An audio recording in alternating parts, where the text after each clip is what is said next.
Blessed is the one who reads aloud the words of this prophecy, and blessed are those who hear it and take to heart what is written in it, because the time is near.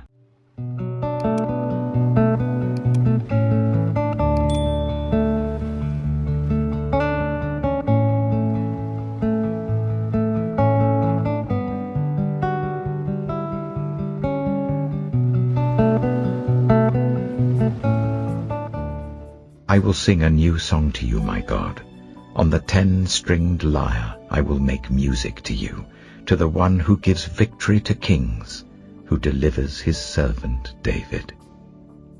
From the deadly sword deliver me.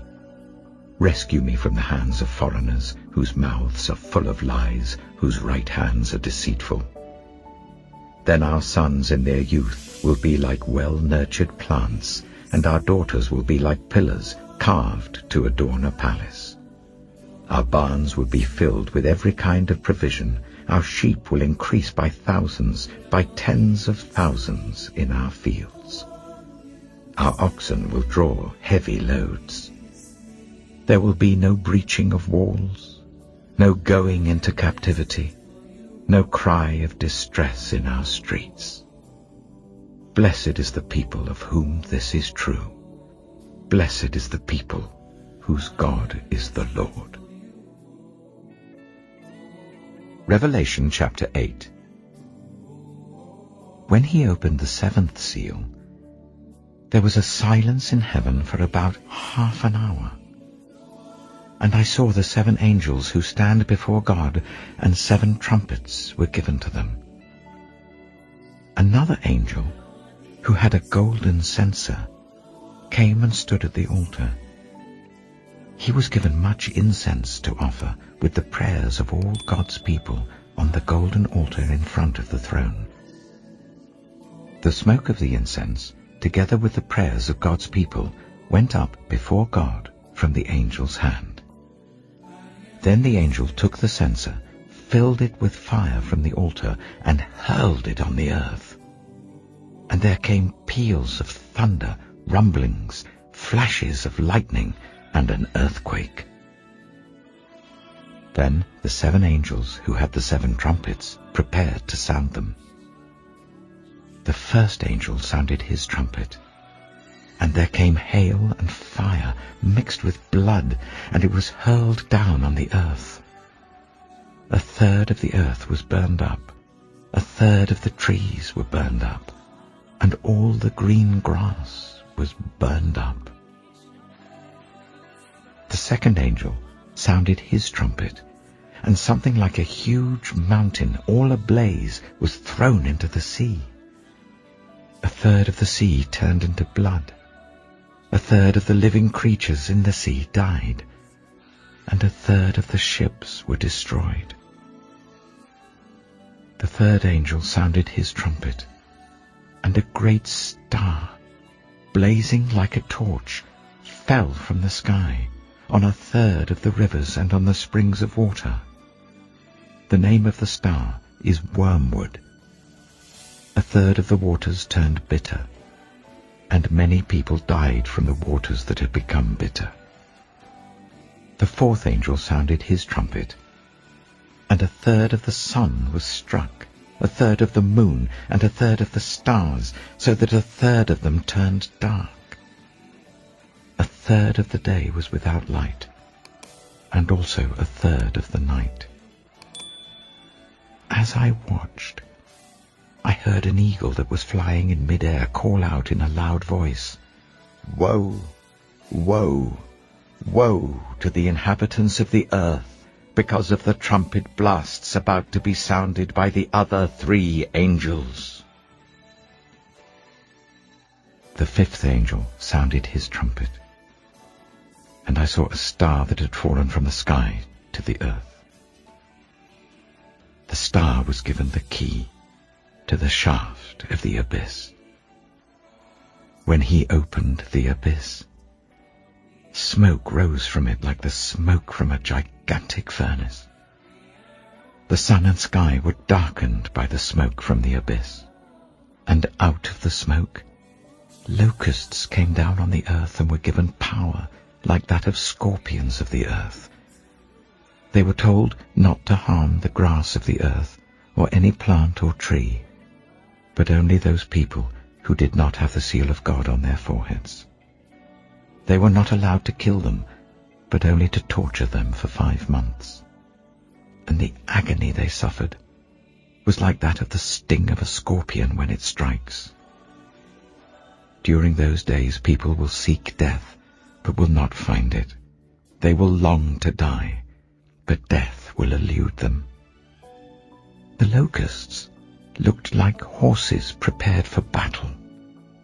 On their heads they wore something like crowns of gold, and their faces resembled human faces. Their hair was like women's hair, and their teeth were like lions' teeth. They had breastplates like breastplates of iron, and the sound of their wings was like the thundering of many horses and chariots rushing into battle. They had tails with stings like scorpions, and in their tails they had power to torment people for 5 months. They had as king over them the angel of the abyss, whose name in Hebrew is Abaddon, and in Greek is Apollyon, that is, destroyer. The first woe is past. 2 other woes are yet to come. The Book of Ezra. Ezra, chapter 1. In the first year of Cyrus, king of Persia, in order to fulfill the word of the Lord spoken by Jeremiah, the Lord moved the heart of Cyrus, king of Persia, to make a proclamation throughout his realm, and also to put it in writing. This is what Cyrus, king of Persia, says. The Lord, the God of heaven, has given me all the kingdoms of the earth, and he has appointed me to build a temple for him at Jerusalem in Judah. Any of his people among you may go up to Jerusalem in Judah and build the temple of the Lord, the God of Israel, the God who is in Jerusalem, and may their God be with them. And in any locality where survivors may now be living, the people are to provide them with silver and gold, with goods and livestock, and with free will offerings for the temple of God in Jerusalem. Then the family heads of Judah and Benjamin, and the priests and Levites, everyone whose heart God had moved, prepared to go up and build the house of the Lord in Jerusalem. All their neighbors assisted them with the articles of silver and gold, with goods and livestock, and with valuable gifts, in addition to all the freewill offerings.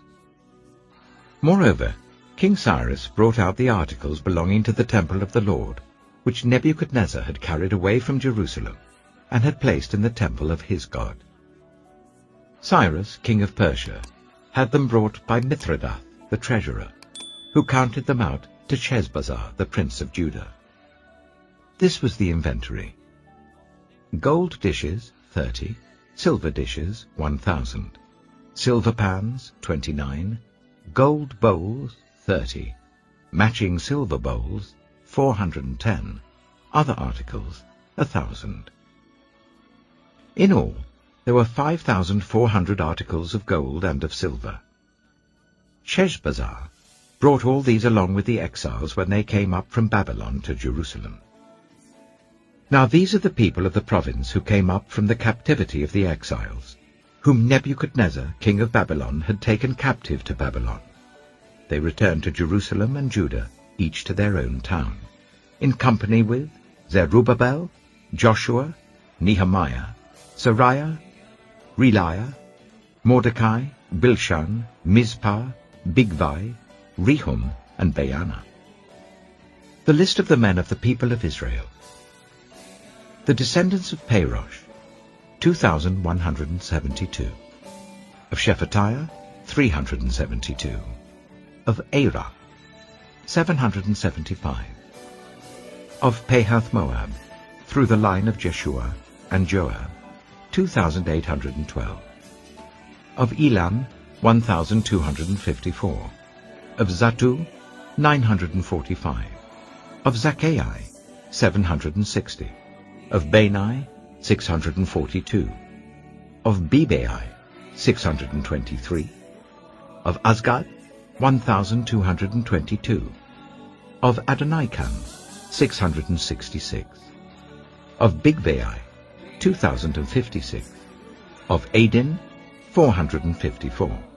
Of Eta, through Hezekiah, 98. Of Bizai, 323. Of Jorah, 112. Of Hashum, 223. Of Gibbah, 95. The men of Bethlehem, 123. Of Netophah, 56.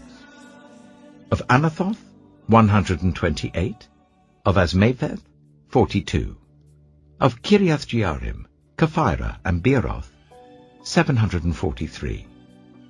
Of Ramah and Jeba, 621. Of Michmash, 122. Of Bethel and Ai, 223. Of Nebo, 52. Of Magbish, 156. Of the other Elam, 1,254. Of Harim, 320. Of Lod, Hadid, and Ono, 725. Of Jericho, 345. Of Seneah, 3,630. The priests. The descendants of Jediah through the family of Jeshua, 973. Of Immer, 1,052. Of Pashur, 1,247. Of Harim, 1,017. The Levites. The descendants of Jeshua and Kadmiel, of the line of Hodaviah, 74. The musicians. The descendants of Asaph, 128. The gatekeepers of the temple. The descendants of Shallum, Ater, Talmon, Akub, Hatita, and Shobai, 139. The temple servants. The descendants of Zihah, Hasupha, Tebaoth, Kiros, Siaha, Padan, Labana, Hagabah, Akub, Hagab, Shalmai, Hanan. Giddel, Gehar, Reiah, Rezin, Nekoda, Gazam, Azza, Pasia, Besai. Asna, Meunim, Nephusim, Bakbak, Hakupha, Haha, Bazlath, Mahida, Harsha, Bakos, Sisera, Tema, Nasiah, and Hatipha. The descendants of the servants of Solomon. The descendants of Sotai, Hasophireth, Peruda, Jaala, Darkon, Giddel, Shephatiah, Hattil, Pokereth, Hezebaim, and Amai. The temple servants and the descendants of the servants of Solomon, 392. The following came up from the towns of Tel Melah, Tel Harsha, Kirab, Adon, and Immer, but they could not show that their families were descended from Israel. The descendants of Deliah, Tobiah, and Nekoda, 652. And from among the priests, the descendants of Hobiah, Hakkoz, and Barzillai, a man who had married a daughter of Barzillai, the Gileadite, and was called by that name. These searched for their family records, but they could not find them, and so were excluded from the priesthood as unclean. The governor ordered them not to eat any of the most sacred food until there was a priest ministering with the Urim and Thummim. The whole company numbered 42,360, besides their 7,337 male and female slaves, and they also had 200 male and female singers. They had 736 horses, 245 mules, 435 camels, and 6,720 donkeys.